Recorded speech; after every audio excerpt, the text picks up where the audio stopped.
É um prazer voltar à casa Caminho da Luz, que eu gosto muito dessa casa, sempre recebido com muito carinho, com muito amor e com muita energia de todos vocês, para falar numa noite sobre o poder da espiritualidade. O tema O Poder da Espiritualidade é um tema que eu sou apaixonado por ele, e hoje nós vamos fazer algumas reflexões sobre esse assunto, que é o assunto do nosso livro mais recente, chamado O Poder da Espiritualidade, que o lançamento é agora nesse mês de abril. E uma das primeiras casas que a gente tem vindo falar sobre o poder da espiritualidade é justamente a casa A Caminho da Luz. Nós estamos fazendo um roteiro de divulgação, falando sobre o poder da espiritualidade, e mais do que isso, tentando mostrar para as pessoas o quanto no dia a dia delas, elas possuem um poder, que na maioria das vezes é um poder esquecido, naturalmente esquecido por nós. Primeiro, que na maioria das vezes nós não somos educados para entender que nós temos um poder. Você pode ver que quando eu falo a palavra poder, muita gente fala assim, mas como assim o poder? Será que eu sou um Superman? Será que eu sou uma Mulher Maravilha? Será que eu vou sair voando? Não é nada disso. Quando nós falamos a palavra poder, nós pegamos os nossos olhos, olhamos para dentro de nós e começamos a analisar o nosso espírito, a nossa alma, essa energia que tem aí dentro de você, que todos nós temos. Não importa a tua idade, 10, 11, 9, 90 anos. Se você está aqui encarnado, dentro desse corpo teu existe uma energia vital, que nós chamamos de espírito quando está fora e de alma quando está dentro. E alma, em latim, significa ânimo. Então nós somos seres animados, não seres inanimados. O livro está inanimado, não tem vida, ele está aqui. Aliás, um livro só tem vida quando alguém pega ele da estante, abre para ler, e aí aquele livro passa a ter vida, porque aquelas palavras passam a existir dentro da pessoa. Mas um livro na estante, um livro nas livrarias, um livro nas bibliotecas, ele não tem vida, porque ele não está dentro das pessoas. Quando nós falamos dessa energia vital que nós temos dentro de nós, essa energia vital nos ajuda muito. Porque se você perceber na natureza, tudo possui uma energia vital. Às vezes eu vejo aquela árvore gigantesca, 30 metros de altura, e eu fico analisando como que essa árvore com 30 metros de altura consegue levar uma energia, uma luz, uma vida na última folhinha que está lá em cima, e chega alimento lá. Ela está viva, aquela folha, porque subiu uma energia vital. Aliás, é o que nós conseguimos ver, o tronco, as folhas, os frutos, mas a raiz que está lá embaixo, na maioria das vezes a gente não enxerga, mas ela está lá alimentando. Aquela árvore tem uma energia vital. Se a gente pegar uma semente, e deixar ela num copinho seco, num vidrinho assim, sem nada, ela não germina, porque ela não consegue alimento, não consegue vida. Se eu pegar aquela semente, vamos imaginar uma semente de girassol, e colocar na terra, e colocar um pouco de água, com a terra, com a umidade, ela começa a se transformar. Interessante que para ela dar vida ao broto, ela morre como semente. Ela deixa de ser semente, passa a ser um broto, depois passa a ser uma planta, uma árvore, dependendo da semente que for, ela se transforma em uma coisa diferente. Por que eu estou dizendo tudo isso? Para a gente começar a pensar a nossa vida, que na vida tudo morre, tudo se transforma, tudo se encerra um ciclo. Mas de toda a energia que nós temos aqui dentro, é a única coisa que não termina. Quando eu corto aquela árvore, e ela tomba, e aquela madeira vai ser uma outra coisa, vai ser uma mesa, vai ser um barco, vai ser qualquer outra coisa, menos a árvore. Ela se transformou, ela morreu, deu vida a outra coisa. O ser humano, quando o nosso corpo morre, e os nossos parentes precisam rapidamente enterrar, porque o corpo não tem vida mais, daqui a pouco começa a dar problema, então rapidamente a gente precisa fazer o sepultamento. E aí a gente vem com uma outra reflexão, que Deus não está interessado nem no nosso corpo. Deus não quer nem o nosso corpo, Ele quer o que tem aqui dentro, ou seja, a energia, a vida, a alma, esse espírito maravilhoso. Então todos nós temos um poder aqui dentro, uma vida que não termina, que se encerra o corpo, mas a alma continua. Uma das coisas mais bonitas que a gente descobre prestando atenção na vida, no mundo espiritual, não desligando o mundo espiritual do nosso mundo aqui, mas a gente aprende muito porque a gente começa a perceber as manifestações.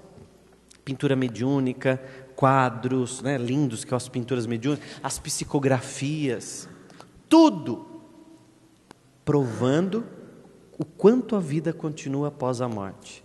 Jesus, quando estava na cruz, eu acho interessantíssima essa cena bem curtinha, onde ele pregado na cruz, ele puxa papo com o ladrão, e o ladrão pergunta para ele, e o ladrão vai falando, puxa, mas eu mereço estar aqui pregado nessa cruz, esse homem santo não, esse homem santo merece a liberdade, soltem ele.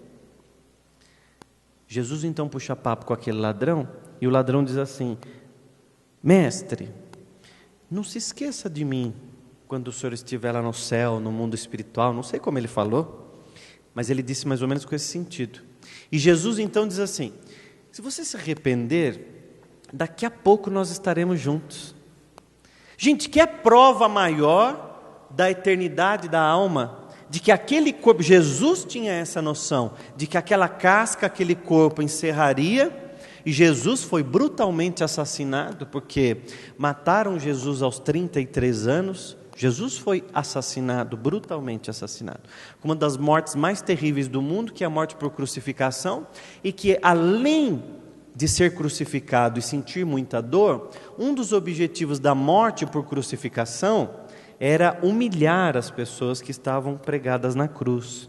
Então Jesus teve uma das mortes mais terríveis. E olha como nós podemos aprender para o nosso dia a dia.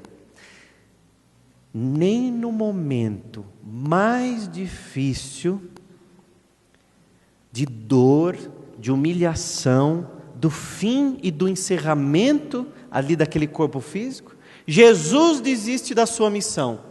Jesus para com a sua missão. Ou seja, nos últimos minutos, ele ainda puxa papo com o ladrão que está do lado e faz com que aquele homem que passou a vida toda roubando, passe agora nesse momento a ter o coração roubado por Jesus. Olha que bonito isso. Um homem que passou a vida toda roubando, nesse momento passa a ter o coração roubado por Jesus. Jesus transforma o coração daquele homem, e que aquele homem ali aprende a ter uma nova vida. Vocês vão falar, mas nos últimos minutos, significa que nós não devemos desistir nem um segundo qualquer, nem um minuto, nem um pensamento negativo deve existir dentro de nós. Sabe por quê? Jesus, em todos os seus ensinamentos, mostra que nós temos o poder, e a gente vai aprendendo. Olha que interessante, quando os discípulos de Jesus não conseguem curar uma jovem ou um jovem que estava tendo ataque epilético, porque o pai desse jovem levou esse jovem para que os discípulos curassem esse menino. Porque naquela época, gente, não sabia o que era ataque epilético, não sabia o que era desmaio, não sabia o que era nada. Qualquer coisa que a pessoa tinha que fosse um pouco diferente dos outros, estava endemoniado, tem que tirar. Então levaram para os discípulos, e os discípulos não conseguiram fazer nada pelo aquele jovem. O pai, então, revoltado, vai até Jesus e diz, veja, os seus discípulos não conseguiram curar o meu filho. Ele está se batendo, está se jogando no chão, está machucado. O meu filho está sofrendo. Jesus então expulsa o demônio daquela criança, cura aquela criança, aquele jovem, e o pai vai embora feliz. Jesus então chama os discípulos em particular para um papo, para uma conversinha. Vocês já imaginaram o que era ter uma conversa em particular com Jesus? Porque Jesus era bonzinho, Jesus era tudo tranquilo, de jeito nenhum. Jesus era muito objetivo no que ele tinha que fazer. Imagine uma pessoa que ia mudar o mundo, porque Jesus não quis simplesmente melhorar o mundo, ele quis transformar.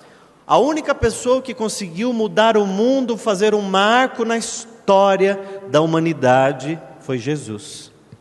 Jesus, então, se reúne com os discípulos e diz assim para eles: até quando eu vou ficar no meio de vocês? Até quando vocês vão achar que eu vou ficar aqui no meio de vocês para poder fazer tudo? Daqui a pouco. E Jesus dava muitos exemplos da natureza, da região, da geografia do lugar. Jesus dava muitos exemplos de tudo que ele tinha em volta. Por quê? Porque era o que as pessoas conseguiam entender. Gente, naquela época de Jesus, era uma média de 5% da população que sabia ler e escrever. Jesus sabia ler e escrever. Olha que interessante, Jesus estudou. Jesus estudou.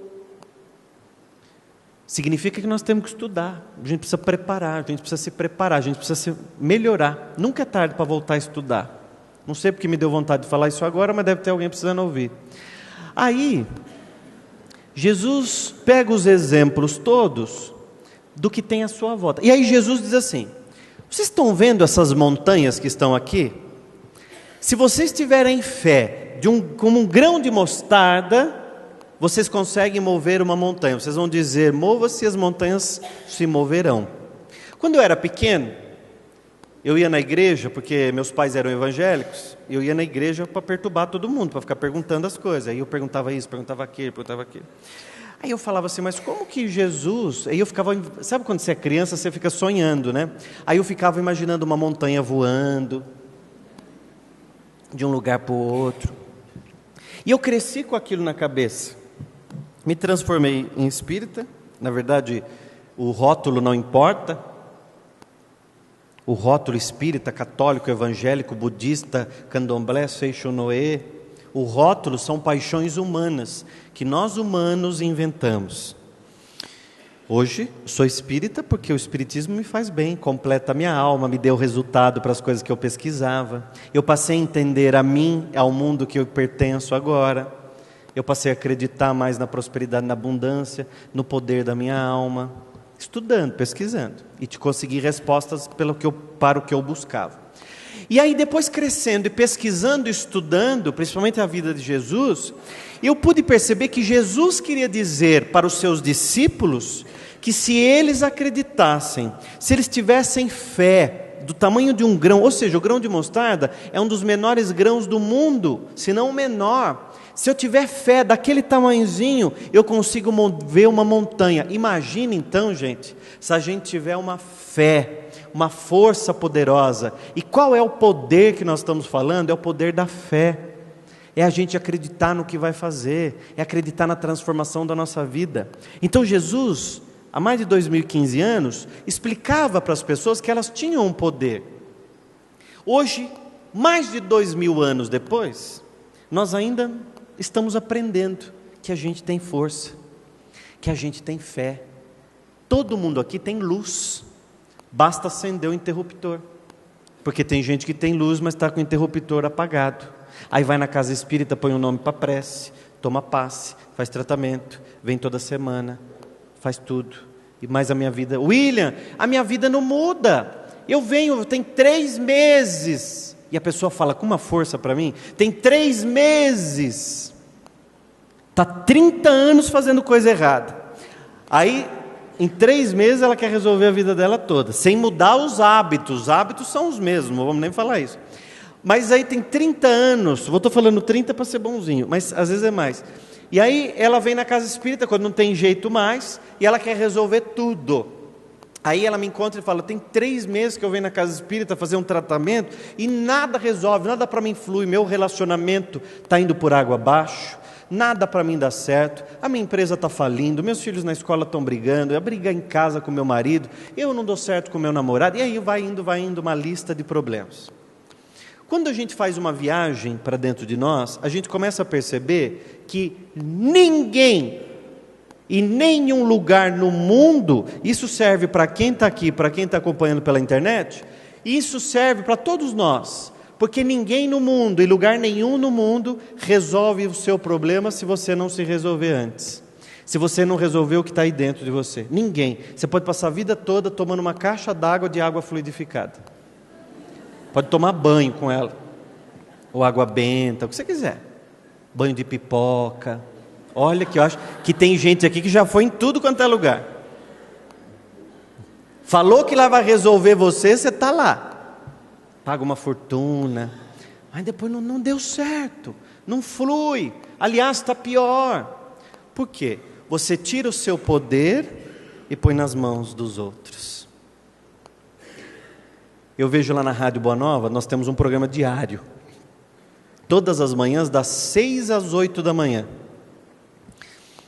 Então amanhã às 6 da manhã, na Rádio Boa Nova, quem acorda cedo, sintoniza, que se você gostar desse papo meu aqui, você vai continuar escutando amanhã. 10 para 7 da manhã, nós fazemos o momento da oração, o momento da prece. E o momento da oração era um dos meus grandes desejos, porque eu sempre fiz programa semanal. E fazendo o programa uma vez por semana, não dava tempo para fazer a oração como eu gostaria de fazer todos os dias. E eu sempre tive um desejo no meu coração, e eu dizia para mim mesmo, quando eu tiver um programa diário, eu vou fazer a prece. Então quando a Rádio Boa Nova me convidou para fazer um programa diário, é oportunidade nossa, vamos fazer o momento da prece. 10 para 7 da manhã, que é o pessoal que está acordando, já tem gente que está entrando no emprego, já tem gente que está saindo de casa, então as pessoas se organizam para fazer o momento da prece. E todos os dias chega um bolo assim de papel, de e-mail, e nós até colocamos o papel com outra cor, que é para diferenciar, com as pessoas que pedem oração. E eu parei de incentivar as pessoas a colocarem um nome no papel, eu não peço, mas todo dia tem um bolo. E eu sempre mostro para as pessoas que não adianta você pôr um papel para vibração, se você não vibrar, se você não fizer oração. Aliás, você pode ser uma oração. Jesus diz, orai e vigiar. Jesus também disse, orar sem cessar. Jesus se retirou para o deserto para orar, para rezar, para meditar, para fazer as suas preces. O nome não importa, prece, reza, oração, tudo igual.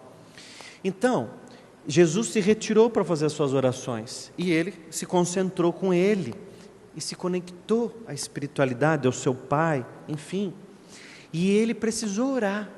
Se Jesus orava, será que nós, numa cidade como essa, que muita gente não consegue chegar por causa do trânsito, passou sufoco o dia inteiro, problema para tudo quanto é lado, gente mal educada, não é? Gente difícil de lidar. Está assim ou não está? Tá, então agora eu vou contar uma história para você. Existia uma cidade, e é uma historinha antiga, vocês devem conhecer, que tinha um senhor que estava sentado junto com um dos netos dele que estava junto. Passou um homem e disse assim, senhor, eu estou procurando uma cidade para morar, como são as pessoas dessa cidade? Aí o senhor disse assim, de onde você está vindo? Eu estou vindo da cidade tal. Como são as pessoas lá? Aí ele falou assim, as pessoas lá são grosseiras, agressivas, ninguém tem paciência, são mal educadas. Aí o senhor respondeu, aqui nessa cidade é a mesma coisa, as pessoas são grosseiras, agressivas. Passou uma outra senhora, senhor, como são as pessoas dessa cidade? Eu estou pensando em ficar aqui, hospedado aqui. De onde você está vindo? Como são as pessoas na sua cidade? Lá só tem fofoqueiro, por isso que eu estou saindo de lá. Mas você acredita que aqui é a mesma coisa? Ele contando, né? Passou um terceiro, como é essa cidade, senhor? Eu estou querendo ficar aqui. Como é lá onde você mora? De onde você está vindo? Lá é gostoso, lá é maravilhoso, as pessoas são tranquilas. É que eu estou procurando novas oportunidades, mas as pessoas lá são boas. Ele disse, então pode entrar na cidade, porque aqui também todo mundo é bacana, bom, generosos. O menininho olhando aquilo falou, vô, como é que as pessoas fizeram a mesma pergunta e o senhor respondeu coisas diferentes? E aí, claro, vocês já sabem a resposta. Ele explicou para o menino que a gente vê o mundo como nós somos por dentro, como nós somos na verdade. Como eu sou, eu consigo enxergar. Eu não consigo ver um defeito no outro se eu não tenho. Puxa, mas aquela pessoa me incomoda tanto. Faça uma pergunta para você, o que eu tenho que faz eu me incomodar com ele? Eu não gosto do William me incomoda um pouco, eu não gosto. O que você tem parecido comigo? Não fala, só pensa. Só pensa. O bom de pensar é isso, né? Que ninguém sabe. De vez em quando eu sei. Mas significa que nós precisamos olhar para dentro de nós e fazer um resgate de uma viagem que muito antes está esquecida. O ser humano fez viagens interplanetárias, viagens maravilhosas, mas a viagem interior nós ainda estamos aprendendo a fazer. Eu também me incluo. Eu precisei aprender muito sobre isso, precisei estudar muito sobre espiritualidade, sobre a vida humana, aprender com o dia a dia tudo sobre a gente. Jesus, nosso guia, nosso governador desse planeta, nos ensina sobre tudo, gente, sobre perdão, nos ensina sobre persistência, sobre amor ao próximo. Jesus nos ensina sobre tudo. E uma das coisas que Jesus nos ensina, que eu acho espetacular, é sobre a abundância. Em João capítulo 10, versículo 10, está escrito lá, Jesus dizendo, eu vim para que tenhais vida e vida em abundância. Então significa que a vida que Jesus vem falar para a gente é uma vida melhor, é uma vida abundante. Só que vamos imaginar Jesus falando isso há 2000 anos, sem televisão, sem rádio, sem ar-condicionado, sem ventilador, sem micro-ondas, sem celular, sem Facebook, sem WhatsApp, sem nada. E aí Jesus falava para as pessoas que estavam vivendo no deserto, que estavam sofrendo com escravidão, que não tinham possibilidade de sonhar. Jesus chegava para essas pessoas e dizia, eu vim para que vocês tenham uma vida abundante. As pessoas olhavam para aquele homem e falavam, esse homem está maluco, como é que nós vamos ter vida abundante? As pessoas olhavam para aquele homem e falavam, não tem como, não tem saída, eu só tenho problema, eu sofro na minha vida, nada para mim está dando certo, olha a casa que eu tenho. Será que nós já tivemos algum pensamento assim? Hoje? Com tudo isso que eu falei, que a gente tem hoje, que a gente reclama tanto, eu não tenho. Nós sofremos por aquilo que nós não temos. Pode reparar, faz uma análise na sua vida e pensa sobre o que você anda sofrendo. Gente, a gente sofre pelo aquilo que a gente não tem, pelo supérfluo. Tem gente que fala assim, William, felicidade para mim é quando eu casar, porque quando eu casar vou ter minha casa, vou ter meu marido, e eu falo, nossa, quando é que você vai casar? Não sei, não tenho nem namorado ainda, mas quando eu casar vou ser feliz, eu vou estar, a festa vai ter assim, vou ter aquele docinho, como é que chama aquele docinho bem casado, mas ela planeja tudo dentro dela. Aliás, ela esquematiza na cabeça dela até o marido como ela quer que seja. Eu vou dar um exemplo que é para você pegar do jeito que você precisa, para a tua vida. Quando ela olha um homem e que ela acha que é o ideal para ela, ela já olha para aquele homem com a expectativa que ela criou na cabeça dela, ou seja, já não é mais a realidade, é a expectativa dela. E quando a gente cria uma expectativa, a gente só tem um caminho, se frustrar, porque mais cedo ou mais tarde, você pode até ir embora no seu sonho, casar, ter sua casa. Depois você diz assim, eu me frustrei, ele não era quem eu pensei que fosse. Na verdade a cabeça maluca é tua, não é do outro. Porque o outro sempre foi aquilo que ele conseguiu ser. Porque nós somos quem a gente consegue ser. Eu só sou quem eu consigo ser. Por mais que as pessoas tentem me mudar, eu sou quem eu consigo ser. Na vida, nós estamos num grande treinamento. Todo mundo aqui está num grande treinamento. Quem está num treinamento está aprendendo. Nós não somos perfeitos. Mas aí a gente cria uma expectativa de algo que a gente quer. E a gente faz expectativa de tudo, viu? Faz expectativa de viagem, faz expectativa de emprego, faz expectativa de colega de trabalho. Olha, eu estou com um colega de trabalho, ele é maravilhoso, é isso, aquilo. Daqui a pouco você fala, puxou meu tapete, eu sabia que era uma cobra, eu desconfiei, alguma coisa me disse aqui dentro. Eu sabia, aliás, o que tem de médium é maravilhoso. Porque a frase que a gente mais escuta, eu estava sentindo. Que bom. Então passe a ouvir mais você. Passe então a não ter tantas expectativas sobre nada. Abra o teu coração para a vida trazer exatamente o que precisa chegar para você. Diga para você: abro o meu coração para a vida trazer, vai falando na tua mente, exatamente o que eu preciso. O que a vida está trazendo para mim? A vida tem duas maneiras de falar com a gente: ou através da dor, porque a gente é cabeça dura, você não escuta, e a vida vem te dar uma porrada para você acordar. Ou a vida fala com você através da inteligência. Tem duas maneiras. Aí você insiste no caminho errado, insiste nas mesmas pessoas, insiste no mesmo emprego que não está dando certo há muitos anos, mas você está insistindo, porque eu sou persistente. Gente, está na hora de você prestar atenção o que a vida está dizendo para você, porque a vida fala não. A vida fala não, não vai por aí, não vá por esse caminho. Mas William, como é que eu sei quando a vida está falando não para mim? Faça uma análise, você é inteligente, todos nós somos extremamente inteligentes, só que a gente se perde da gente no meio do caminho. Onde é que você se perdeu? Com quem que você se perdeu?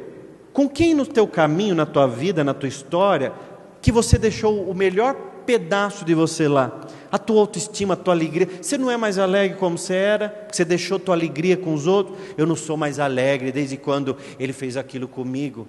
Ué, ele fez o que ele conseguia fazer, era ele, não era você. Agora, você é tão mole a ponto de deixar a melhor parte com os outros? Porque ele me traiu, porque eu me decepcionei, porque me magoaram. Tem gente que vem chorando para mim, me magoaram. Ninguém te magoa, você que se magoa com os outros. E aí a gente pega e olha para a nossa própria vida e diz assim: as coisas não estão dando certo. O que eu fiz, Deus, para merecer isso? Na outra vida eu devo ter... Aí você começa a se punir, né? Na outra vida eu devo ter feito algo muito errado, porque nessa eu estou com um karma terrível. Aí olha para o lado, olha para o marido, vai trabalhar com raiva porque não gosta do emprego. Gente, eu estou falando de marido porque é uma coisa mais fácil, tá? Não é para ficar olhando para o marido não, coitado do marido. É porque eu falei, ela ali olhou para o marido. Não é para olhar para o marido, deixa ele, coitado. É só um exemplo. Eu sei que não é teu caso. Tá ótimo. É um exemplo universal. Aí você olha para a tua casa, você vê que não é o piso que você queria, não é a cor de parede que você queria ter, não é aquilo. Aí você começa a se punir. E aí você fala um dos maiores pecados da vida: Deus está me castigando. Olha a maior bobagem que você disse. Porque se Deus, como você mesmo já estudou, inteligência suprema, amor universal, Deus está em mim, Deus fez, né? Aquela história que você conhece. Se Deus é tudo isso, por que Ele escolheu você para sofrer? Será que Ele construiu todo esse corpo, esse cabelo, esses olhos, essas pernas, tudo aí funciona? Tudo, está tudo funcionando, e aí Deus está me punindo. Aí você traz dos ensinamentos mais errados para a tua vida, que é o karma. Não do mineiro que fala karma, vai devagar, não é esse? É o karma que as pessoas enxergam achando que é um castigo. Karma no sânscrito significa ação repetida, repetidas vezes. Então você está se repetindo, se repetindo, se repetindo, se repetindo. Tem gente que começa um namoro e fala assim: sempre termina igual para mim. Começa legal, começa bem, lá no meio a pessoa foge, some, me deleta do Face. Aí ela fica chateada um tempo, daqui a pouco começa a paquerar de novo, conhece outra pessoa. Começa de novo, aquele gás todo, aquela energia, daqui a pouco ela parece chateada. Aconteceu tudo de novo, tudo igual. Será que você não está se repetindo? Será que você não está criando uma imagem na sua cabeça, e aí você quer que seja tudo como você quer? Ou você está aberto para a vida trazer o que vier de melhor? Uma senhora falou para mim esses dias. Ela falou assim, ela mandou, acho que foi um e-mail para a rádio contando, porque nós fizemos uma semana só falando sobre a prosperidade. E ela falou assim: William, eu tinha um sonho de ter um restaurante, nem que fosse um restaurante pequeno, porque eu queria empregar mulheres. Eu não tinha dinheiro nem para colocar crédito no celular, mas eu fiz um estudo, fiz uma pesquisa, vi que onde eu morava, a região, estava precisando de um restaurante, e eu fui lá e consegui montar o meu restaurante. E ela contando sobre a prosperidade, que hoje ela emprega mais de 10 mulheres, e que às vezes está difícil, e quando ela pensa em demitir alguém, vem uma encomenda e ela não precisa aquele mês demitir mais ninguém, e por aí vai, e a prosperidade vem para ela, porque ela também traz prosperidade para as outras pessoas. A prosperidade é um fluxo, lembra sempre disso. Na vida tudo é um fluxo. Você vê que todo mundo está num fluxo, todo mundo está se levando, todo mundo está levando a vida, todo mundo está indo. Se você escolher ficar deitado na cama, teu corpo reclama, dói, porque ele quer que você saia dali. Não é? Quando você quer dormir um pouquinho mais no domingo, não começa a doer tudo? Dá vontade de ir no banheiro, você tem que levantar. O corpo faz de tudo para você sair daquela inércia, porque ele não quer que você fique ali parado, porque o corpo quer movimento. Então tudo é um fluxo, prosperidade é um fluxo. Se você não está dando certo na tua empresa, será que você não está querendo só para você? Ou também as coisas estão fluindo? Porque tem gente que só ele quer ganhar, o funcionário ganha muito pouquinho, não tem parceiro. Será que a prosperidade está vindo para mim de uma forma abundante? Porque são duas coisas, tá, gente? Prosperidade é uma coisa, abundância é outra. A gente sempre junta as duas. Abundância eu tenho em tudo. Eu sou abundante quando eu tenho uma família bacana, legal, lá para mim tudo dá certo, estou em abundante. O meu relacionamento é amoroso, afetivo, abundância. Os meus pensamentos são prósperos, são maravilhosos, eu sonho, eu busco atrás, eu realizo, eu trago abundância. Lembra de Jesus, eu vim para que tenhais vida e vida e abundância. A prosperidade é a concretização da abundância, que ela vem na maioria das vezes com coisas materiais. Então a prosperidade em dinheiro é legal? Claro que é. Ter um carro bonito é legal? Claro que é. É direito de todo mundo aqui. Ter uma casa confortável? Claro que é. É que nós confundimos humildade com pobreza. E não é. Uma coisa não tem nada a ver com a outra. Eu não preciso ser pobre para ser humilde. Aliás, eu conheço pessoas que são pobres materialmente, mas não são humildes. São as que mais falam que têm. Ah, porque eu tenho isso, porque eu lá na minha casa tenho aquilo outro, aquilo. Não, porque eu fiz talvez. Vocês conhecem gente assim? Não, porque essa roupa eu paguei tanto. Porque ele precisa provar para os outros o que ele não é. Quem tem, não conta para ninguém. Fica quietinho. Quieto. Ele vai viajar, ele não põe nem foto no Facebook. Tem gente que põe foto no aeroporto, entrando no avião, saindo do avião, foto do prato, foto do restaurante, foto da bebida, foto do hotel, foto da cama, foto do lustre, foto da rua. Olha onde eu estou! Porque ele precisa gritar para o mundo que ele é. O maior sucesso das redes sociais é isso, porque as pessoas querem mostrar felicidade. Todo mundo quer ser feliz. Não tem ninguém no mundo buscando ser infeliz, gente. Então a felicidade hoje está na maioria das vezes em mostrar para os outros que eu estou feliz. Eu tenho 2.000 amigos, sabe? No meu Facebook está assim, ó. Tenho 2.000 amigos. Morre para você ver, não vai ninguém no velório. E a frase que eu disse está correta. Morre para você ver, porque você vai estar lá vendo. Nossa, ele curtia todas as minhas fotos, não veio.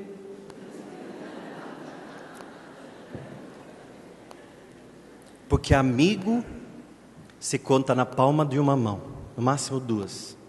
Amigo é para você contar em todas as horas. Amigo é aquele que você tem um amor, que você pode compartilhar, que você pode contar os seus projetos. São poucas pessoas, as pessoas que você ama, que você compartilha. Amor de mãe, de companheiro, amor de namorado, de namorada, o amor por você. William, eu não tenho ninguém porque eu sou sozinho. Não existe a palavra sozinho, existe a palavra solitude, que é o ato de ficar só, quando eu escolho ficar comigo. Então eu nunca estou sozinho, eu estou comigo. Ah, mas eu vou lá no shopping, eu não quero ir sozinha. Aprenda a ficar com você um pouco. Ninguém faz você feliz. Ninguém te completa. O que eu mais escuto é frase assim: eu quero alguém que me complete, eu quero alguém que me faça feliz. Como você põe no colo do outro a responsabilidade de fazer você feliz? Porque a outra pessoa já tem o peso e a responsabilidade da vida dela. Ela não tem responsabilidade de fazer você feliz. Ela tem responsabilidade de fazer ela feliz. É claro que quando você ama alguém e você se une, você passa a ser companheiro dessa pessoa. E a palavra companheiro deriva de companhia, que significa com, pão, ia. Ou seja, vão com o mesmo pão. Em latim, a palavra companhia significa vão com o mesmo pão. Companheiro é aquele que reparte o pão em direção ao futuro. Companheiro se completa no sentido de união, no sentido de caminhar juntos, não no sentido de se completar para colocar em você a defasagem que você mesmo criou, para tapar o buraco que você não consegue tapar. Não é isso. Por isso que às vezes o seu relacionamento não está dando certo, porque está faltando um vazio que só você consegue completar. Aí você cobra do outro, você quer do outro. Olha, gente, hoje eu vim aqui sem saber o que eu ia falar, só falei de relacionamento. Está parecendo um seminário de casais. Comecei falando do poder da espiritualidade, eu fui tentando falar do poder da espiritualidade, vem toda hora sobre relacionamento. Eu não sei o que os meus mentores querem, mas com certeza eles sabem o que as pessoas estão precisando ouvir. Então pega. Às vezes a palestra inteira não é para você mesmo, às vezes é uma palavra só. Ai, não gostei da palestra do William, não foi para mim. Aliás, tem gente que fala assim, ai, meu marido tinha que estar aqui hoje. Ou, ai, a minha mãe tinha que ter vindo hoje. Tudo que você falou é para ela. E eu lembro que uma das coisas que nós falamos aqui agora há pouco é, eu só vejo no outro que eu também... Então guarda, segura esse rojão, que eu também tenho, que eu também sou, aí eu consigo ver. Diz uma lenda que os índios não conseguiram reconhecer em alto mar as embarcações que estavam chegando no Brasil, porque o cérebro deles não fazia leitura. Olha que coisa maluca. Ou seja, o nosso cérebro só consegue ver algo que ele consegue já descrever, ter uma percepção, e por aí vai. Vamos fazer um reconhecimento do nosso ser, da nossa essência. Ao final da palestra, eu vou ficar ali em frente à livraria, autografando todos os livros, se assim você desejar. Tem o livro O Poder da Espiritualidade, que é o livro mais recente, e tem também todos os meus outros livros. E nós vamos ficar autografando, que daqui a pouco eu vou fazer uma outra palestra, 8h30, né? E quem quiser também fica para a segunda palestra. Não precisa pagar 2 ingressos. Só guardar teu lugar aí. E aí eu vou ficar autografando os livros. E hoje os direitos autorais dos livros são cedidos aqui para a Casa Caminho da Luz. Combinado? Sim ou não? Sim. Ah, tá. Eu pensei que vocês não estavam aí mais. Porque foi uma viagem tão para o interior que agora vai ser duro sair daí, né? Vamos fechar os nossos olhos um pouco? Vamos nos entregar?